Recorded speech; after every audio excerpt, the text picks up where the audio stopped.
স্ট্যাম্পে জমি কেনা কতটা নিরাপদ, আইনের অবস্থান কি, আর আপনি কি ঝুঁকিতে আছেন? আসলে সমস্যাটা কি? অনেক সময় কি হয়, লোকজন টাকা বাঁচাতে বা তাড়াহুড়ো করে শুধু স্ট্যাম্প পেপারে চুক্তি করে জমি কিনে ফেলে। কোনো রেজিস্ট্রি না, কোনো অফিসিয়াল রেকর্ড না। ভাই, তাহলে তো কাগজ আছে, হ্যাঁ, কিন্তু সেটা আইনি মালিকানার প্রমাণ করে না। আইনের বাস্তবতা হলো, জমির মালিকানা পরিবর্তন করতে হলে অবশ্যই রেজিস্ট্রি করতে হবে। শুধু স্ট্যাম্প পেপার হলো একটা এগ্রিমেন্ট, এটা মালিকানা দেয় না।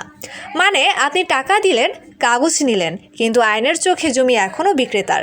বিক্রেতা আবার অন্য কারো কাছে বিক্রি করতে পারে। আপনি মামলা করলেও জটিলতা বাড়বে, জমি হারানোর সম্ভাবনা থাকে। অনেকেই ভুল করে, লাখ লাখ টাকা হারিয়েছে। এগুলো হলো বাস্তব বিপদ। সমাধান কি তাহলে? যত দ্রুত সম্ভব রেজিস্ট্রি করুন, বিক্রেতার সাথে যোগাযোগ করুন, আইনগতভাবে দলিল সম্পূর্ণ করুন। আর নতুন করে কিনলে কখনোই রেজিস্ট্রি ছাড়া টাকা দিবেন না। শেষ কথা, স্ট্যাম্পে জমি কিনা মানে ঝুঁকিতে টাকা রাখা। ভিডিওটা শেয়ার করুন, কারণ এই ভুলটা অনেকেই করছে। ধন্যবাদ।